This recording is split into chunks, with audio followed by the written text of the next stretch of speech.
നമസ്കാരം. പുതിയൊരു വീഡിയോയിലേക്ക് എല്ലാവർക്കും സ്വാഗതം. നമ്മളിന്ന് പറയാൻ പോകുന്നതേ നമ്മുടെ ഈ വിഴിഞ്ഞം പോർട്ട് ഉദ്ഘാടനത്തിന് ശേഷം ചില അനിഷ്ട സംഭവങ്ങൾ ഭാരതത്തിൻ്റെ അഥവാ കേരളത്തിൻ്റെയൊക്കെ തീരത്തുണ്ടായി. അത് വലിയ ഗൗരവത്തോടെയൊന്നും ആരും കാണുന്നുമില്ല. അത് എന്താ ഒരു പ്രശ്നമല്ലാത്ത രീതിയിൽ എല്ലാവരും മുന്നോട്ട് കൊണ്ടുപോവുകയാണ്. എന്നാൽ എന്തോ ഒരു ദുരൂഹത ഉള്ള ഒരു അവസ്ഥയിലേക്കാണ് ആ കാര്യങ്ങൾ പോയിക്കൊണ്ടിരിക്കുന്നത്. വേറൊന്നുമല്ല, നമ്മുടെ ഇപ്പോൾ വിഴിഞ്ഞത്തേക്ക് വന്ന കൊച്ചിയിൽ നിന്നും വിഴിഞ്ഞത്തേക്ക് വന്ന ഒരു കപ്പൽ മറിയുന്നു, മുങ്ങുന്നു. അതിൻ്റെ കുറേ സാധനങ്ങൾ കൊല്ലത്തുമൊക്കെ തീരത്തൊക്കെ വന്ന് അതിനകത്ത് എന്താണ് എന്നുള്ളതിൻ്റെ ഒരു കൃത്യമായ ധാരണ അല്ലെങ്കിൽ അതിലെന്തായിരുന്നു എന്നുള്ള ഒരു കാര്യമൊന്നും ആരും പുറത്തു വിട്ടിട്ടില്ല. അതിന് ഈ വിഴിഞ്ഞത്തിൻ്റെ മേൽനോട്ട ചുമതല ഉണ്ടായിരുന്ന ദിവ്യ എസ് അയ്യർ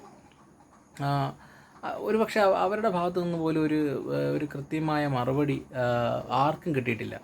ഇപ്പോൾ താണ്ടെ കൊളംബോയിൽ നിന്ന് പോയ വേറൊരു കപ്പൽ, രണ്ടാമത്തെ കപ്പൽ അവിടെ വെച്ച് തീ പിടിക്കുന്നു, കടലിന് നടുക്ക് വെച്ച് തീ പിടിക്കുന്നു. അത് തീ അണയ്ക്കാൻ കോസ്റ്റ് ഗാർഡ് ശ്രമിച്ചുകൊണ്ടിരിക്കുന്നു. മൊത്തം കത്തിപ്പോത്തേ ഉള്ളൂ.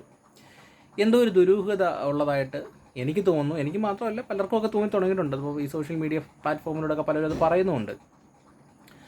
കേരള സർക്കാരായിക്കോട്ടെ, കേന്ദ്ര സർക്കാരായിക്കോട്ടെ, ആരും ഇതിൻ്റെ കാര്യങ്ങൾ പുറത്തു വിടുന്നില്ല. എന്താണ് ഇപ്പോൾ ഈ കത്തിക്കൊണ്ടിരിക്കുന്ന കപ്പലിൽ എന്താണ്, മുന്നേ തകർന്നു പോയ കപ്പലിൽ എന്തായിരുന്നു എന്നുള്ള ഒരു കാര്യങ്ങളും പുറത്തു വിടുന്നില്ല. ഒന്ന് ആലോചിച്ച് നോക്കും, നമുക്ക് ഇതിന് ഗൗരവമായിട്ട് ഇത് ആരും എടുക്കുന്നില്ലെന്നുള്ളതേ. എന്തോ ഒരു നിസാര ഇതായിട്ടാണ് എല്ലാവരും ഇതിനെ കാണുന്നത്. എത്രയോ മത്സ്യത്തൊഴിലാളികൾ കപ്പലൊക്കെ എടുത്തിട്ട് അവിടെ മീൻ പിടിക്കാനും മറ്റും പോകുന്നതാണ്.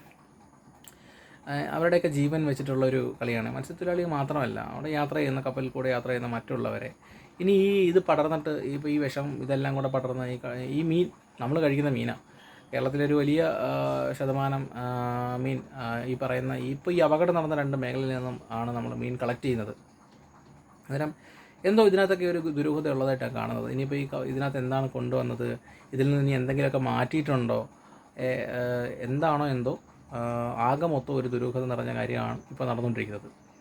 ഉത്തരവാദിത്തപ്പെട്ട ആരെങ്കിലും ഇത് എന്താ പറയുന്നത് ചോദ്യം ചെയ്യുകയും ഇതിൻ്റെ പിന്നിൽ എന്താണെന്നുള്ള പോട്ടെ, വേറൊന്നും വേണ്ട. ഈ മറിഞ്ഞ 2 കപ്പലിലും എന്തായിരുന്നു എന്നുള്ള ഔദ്യോഗികമായിട്ട് അവരത് പുറത്തു വിട്ടാൽ മതി. കൊച്ചിയിൽ നിന്നും വിഴിഞ്ഞത്തേക്ക് വന്ന കപ്പലിൽ എന്താണെന്നുള്ളത് ഒന്നീ കൊച്ചിയിൽ കാണും, അല്ലെങ്കിൽ വിഴിഞ്ഞത്ത് കാണും. ഇതിനകത്തൊക്കെ എന്തായിരുന്നു എന്നുള്ളൊരു ലിസ്റ്റ് അത് ഉത്തരവാദിത്തപ്പെട്ട ആരെങ്കിലും ഇത് പുറത്തു വിടണം, അല്ലെങ്കിൽ ഇതിന് ഈ ആശങ്ക ഒഴിക്കണം. അതാണ് വേണ്ടത്. എന്തോ ഒരു പ്രശ്നം ഇതിൻ്റെ പിന്നിൽ കാണുന്നു. വിഴിഞ്ഞം പോർട്ട് ഉദ്ഘാടനത്തിന് ശേഷമാണ് ഇപ്പോൾ ഈ 2 അപകടം നടന്നിരിക്കുന്നത്. അതും ഭാരതത്തിനോട് ചേർന്ന് തന്നെ എന്തൊക്കെയോ പ്രശ്നങ്ങൾ ഇതിൻ്റെ പിന്നിലുള്ളതായിട്ട് കാണുന്നു. എന്തെങ്കിലും ഇതുമായി ബന്ധപ്പെട്ട നിങ്ങൾക്ക് എന്തെങ്കിലുമൊക്കെ അറിയാമെന്നുണ്ടെങ്കിൽ നിങ്ങൾ കമൻറ്റ് ബോക്സിൽ കമൻറ്റ് ചെയ്യുക. മാക്സിമം ഈ വീഡിയോ ഷെയർ ചെയ്യുക. വീഡിയോ ഇഷ്ടപ്പെട്ടാൽ ലൈക്ക് ചെയ്യാനും സബ്സ്ക്രൈബ് ചെയ്യാനും മറക്കരുത്. നല്ലൊരു വീഡിയോയുമായി ഇനിയും കാണാം. ജയ് ഹിന്ദ്.